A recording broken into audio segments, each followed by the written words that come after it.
Get involved. In Heart Ministries exists to lead people worldwide into a growing relationship with Lord Jesus Christ and to strengthen the local church.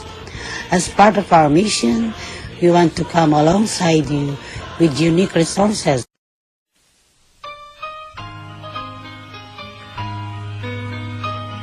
Good morning to everyone. This is your kababayan, Kuya Roland in Heart Ministries Podcast Radio.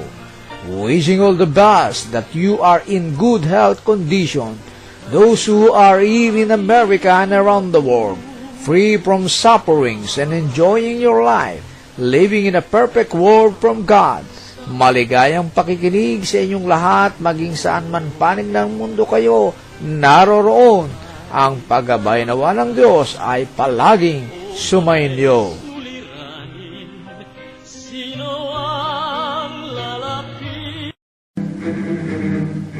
Heart Ministries Podcast Radio. Nadidinig ang inyong mga boses. Sumasahimpapawid araw-araw.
Magandang araw po sa ating lahat. Ako po si Kuya Roland at si Pastor Roland ang tawag sa akin. Ako po ay 2 beses na nadistino bilang pastor sa Emmanuel UMC dito sa Buliran, Baliwag, Bulacan. At 2 beses ko din nakatagpo si Brother Aser Banag na ating pinaparangalan ngayon. Para sa mga hindi nakakakilala, si Brother Aser ay isang simpleng tao lamang. Isang typical na Pilipino, isang tao na lumaki sa mahirap na pamilya. Subalit, merong malaking pananampalataya.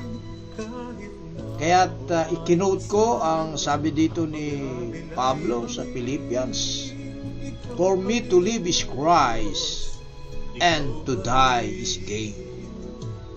Nakita ko po ang katotohanan ng talatang ito sa buhay ni Brother Aser, sapagkat nung ako po'y nandoon sa destino ko sa Emmanuel, ay nagpapasimula pa lamang silang magpamilya. Siya po ay isang mahusay na gumagawa ng mga gamit sa bahay katulad ng pinto, cabinet. Siya po ay merong sas factory dito sa Ligas, Malolos, Bulacan. At ako din ay nung nakabili ng bahay sa Roca, ay siya rin po ang gumawa ng aking mga pinto roon, at talagang napakahusay niya at ito ang kanyang talento. Bukod doon, siya po ay mayroong talento na isang lingkod ng Diyos. Meron siyang inborn leadership ability. Siya po ay hindi naman panganay na anak, subalit siya po ay mayroong decision power sa pamilya. Siya po isang tahimik na tao, mahilig mag-isip. Minsan siya ay nagkaroon ng problema at naibahagi sa akin. ay palagi niyang iniisip. Siya po yung taong palaisip. Kaya nga siguro ito yung naging dahilan kung bakit siya nagkasakit ng ganyan, dahil kasi sobra siyang mag-isip. Kaya sang-ayon kay Dr. Atoy, yung pag-iisip ng sobra ay nagbibigay ng stress. At pag nagkaroon ka ng stress, nagkakaroon ka ng komplikado ang kalusugan mo. Bagamat ganito ang pagkatao ni Brother Aser, tahimik lang, siya hindi masyadong masalita, subalit may laman ang kanyang sinasabi. Pagka kami nagmi-meeting sa church, siya po ang aking church council nung panahon na yun. Maganda ang mga suggestion niya at talagang punong-puno ng wisdom mula sa kanyang pananampalataya at sa mga pag-aaral niya ng banal na kasulatan. To make story short, kami nagkahiwalay ng mahabang panahon at ako po ay pinalad nga po na makarating dito sa Amerika. Noong isang taon ako po ay nagbakasyon sa Pilipinas, 2024 o 2025, 24 and 25 sapagkat umuwi ako ay September hanggang January.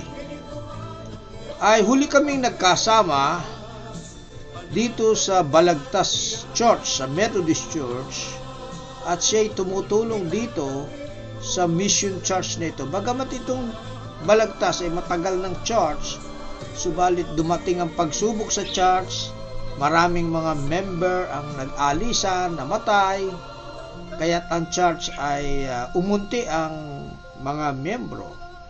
Sila ng mga kalalakihan ay nagtulong-tulong upang magpatuloy ang pagsamba at pamamahayag ng salita ng Diyos sa Balagtas Methodist Church. Kaya't ako po'y naimbitahan doon bago ako bumalik ng Amerika, at siya po ay nagturo ng Sunday School. Siya po ang palaging nagtuturo ng Sunday School, kasama niya ang kanyang kapatid, si Brother Gillier, at taga Bulacan. No, sorry po, nakalimutan ko yung pangalan. Sila po ang tumulong doon at hindi lamang tumutulong physically, kung hindi financially, sapagkat nais nila na magtaguyod, magpatuloy ang gawain ng Panginoon. Kaya sinabi ko sa kanila na napakahirap talaga ang magdala ng kaluluwa sa Panginoon. Napakaraming challenge kumpara sa magdala ng kaluluwa o ng katawan sa hindi sa Panginoon. Ako nga po'y taong mapagbiro. Sabi ko lang, kung gusto mo nating dumami ang tao rito, maglabas ka lang ng masarap na inumin, yung kapitbahay, darating na rito para makasali sa atin. Pero kung ilalabas natin ay salita ng Panginoon, napakahirap lumapit ng tao. No? Pero gayon pa man, hindi po sila nanghihinaan ng loob. At sana itong Balagtas Methodist Church ay magpatuloy, sapagkat si Brother Aser ay kanyang inilaan ang kanyang nalatatanging lakas. Nung nagkita kami ay napakalaki ng kanyang ipinayat. Dito sa picture na nakuha ko po, mataba si Brother Aser, pero nung siya nagkita kami, payat na siya at nagkaroon nga daw po siya ng sakit at napakadaming ginagamit na gamot. Subalit ganun nga, ang buhay natin ay mayroong hangganan. Subalit sa sandaling ito ay gusto ko pong ipakilala sa inyo si Aser sa aking pagkakilala. Noong ako po'y nakadestino sa Emmanuel Methodist Church, ay nagsisimula pa lamang halos ang church na ito. Meron na siyang building, pero financially ay hindi pa ho matatag. Ang mga membro ay marami na, pero maraming mga kapatiran dito ay talagang nasa low class lang. Sabi nga ng ating lipunan, mayroong low class, middle class, may high class. Majority rito ay talagang from hand to mouth ang kanilang earnings, pagka kumita, pagkain lang, sapat na. Para sa ibang mga gastusin ay wala na silang budget doon. Kaya't ang church nagiging karagdagang iniintindi nila. Ganun kamahal nila ang gawain ng Panginoon. At ako po'y bilang pastor, syempre ang pastor po ay ay binibigyan nila ng love gift. At dito ko po naunawaan ang ibig sabihin ng love gift. Sapagkat sa pangunguna ni Brother Aser, ni Brother Danny, ni Brother Gilier, yung magkakapatid na banag, ay mga karpintero lang po sila. Karpintero, alam niyo may karpintero sa Pilipinas, isa yan sa pinakamahirap na trabaho. Manual, pagkat gagamitan mo ng lakas yan. Isip at lakas. Hindi ko makumpara dito sa Amerika, ang mga karpintero dito ay mayayaman sapagkat automated lahat, hindi gumagamit ng mano-mano. Karpintero, ng pako, ng martilyo, walang gano'n. Dito ay automated, di baterya, di kuryente, kaya't napakabilis gumawa ng mga karpintero dito.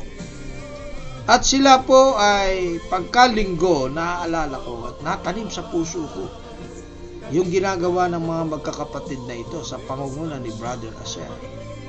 Pagka tapos na ng pagsamba, ay siyempre meron po tayong ugalian na love offering and tithes. Bilang tagasunod ng salita ng Diyos, sumusunod tayo doon sa tithes and offering. Ayun ay para sa Panginoon. Binibigay po natin yan. Lahat tayo ay gumagawa niya. Subalit, pagkatapos ng pagsamba, ay bibilangin nila yung pumasok na blessing. At pagka nakita nilang kulang sa pagbibigay ng love gift po sa akin, sa bilang pastor, ay nakikita ko po ang magkakapatid na ito, na sila po ay nagbubulungan. Ang sabi, halimbawa lang po, hindi ako sigurado, halimbawa ang pumasok sa offering 500 pesos. Ang kailangang ibigay sa akin 1,000. Ganun nila ako kamahal.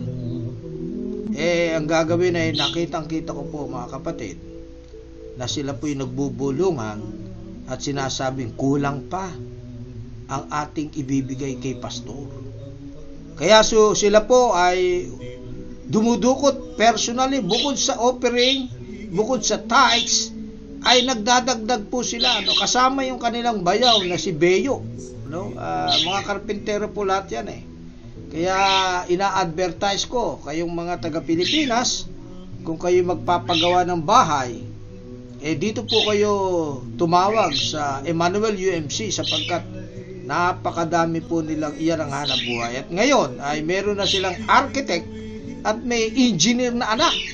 At talagang lumalaki na po ang kanilang ministry sa paggawa ng bahay. Kaya sila po yung nagpapatak-patak. Ako nakita ko po yun, tinatago nilang pilit sa akin, Pero siyempre ako ay keen observer, tinitingnan ko, ako po yung na-challenge. Kaya hanggang ngayon, ako ay matagal na rito sa Amerika, nakatanim po sa isip ko itong ginagawa nila na talagang mahal nila ang mga lingkod ng Diyos. Kaya po, ito ang gusto kong mapakilala sa inyo na ang mga kapatid nating Banag family at lalo na si Aser ay siya po ay gusto kong makilala ninyo siya. Siya ay naging presidente ng UMM district at naging active. At siya po ay meron ng anak na architect at talagang naitaguyod niya ang pagpapaaral sa anak sa magitan lamang ng kanyang SAS factory. At ang anak niyang isa si Benson at si Ace, ang tawag ng architect. Dalawa lang ata ang anak niya, ay si Ace ay isa ng architect at ang kanyang anak na si Benson ang siyang humalili sa kanya sa pag-aasikaso sa kanilang SAS factory. So mga kapatid, bakit ko kinukwento ito sa inyo? Sapagkat maraming mga tao ang pagka namatay, nakakalimutan na ang kanyang mga naging bahagi ng buhay sa mundong ibabaw. Kaya sa araw na ito ay binibigyan namin ng tribute ng Herd Ministries si Brother Eser upang huwag niyo siyang makalimutan. Sapagkat ang buhay niyang ito ay tunay naging buhay na patotoo kung paano niya tinanggap ang Panginoon sa kanyang buhay at kung paano niya isinuko ang kanyang buhay kasama ng kanyang buong pamilya sa paglilingkod sa pamamagitan ng ipahayag ang salita ng Diyos sa pamamagitan ng leadership. At kitang-kita ko mga kapatid kung paano siya binigyan ng talents at binigyan ng gift ng Panginoon sa leadership. So mga kapatid, sa kanyang pamilya, sa kanyang mga kapatid, bagamat masakit sa ating buhay na siya ay nasa piling na ng ating Panginoon, temporarily tayo ay magkakahiwa-hiwalay, subalit alam ko na ang kanyang buhay ay nagiging memory sa bawat isa sa atin. God bless po, at sana po ay ang kanyang mga anak ay sundan ang kanyang pananampalataya at dedikasyon sa pagtanggap bilang sariling tagapagligtas ang ating Panginoon at binuhay niya, namuhay siya sa salita ng Diyos. Maraming salamat at naway patuloy kayong pagpalain ng ating Panginoon. Salamat.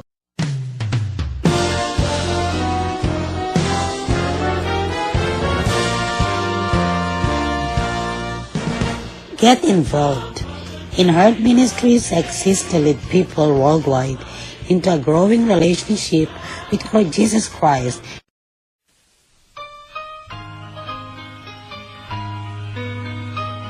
Good morning to everyone. This is your kababayan, Kuya Roland in Herd Ministries Podcast Radio. Wishing all the best that you are in good health condition. Those who are here in America and around the world, free from sufferings and enjoying your life, living in a perfect world from God. Maligayang pakikinig sa inyong lahat, maging saan man panig ng mundo kayo naroroon. Ang paggabay nawa ng Diyos ay palaging sumainyo. Sino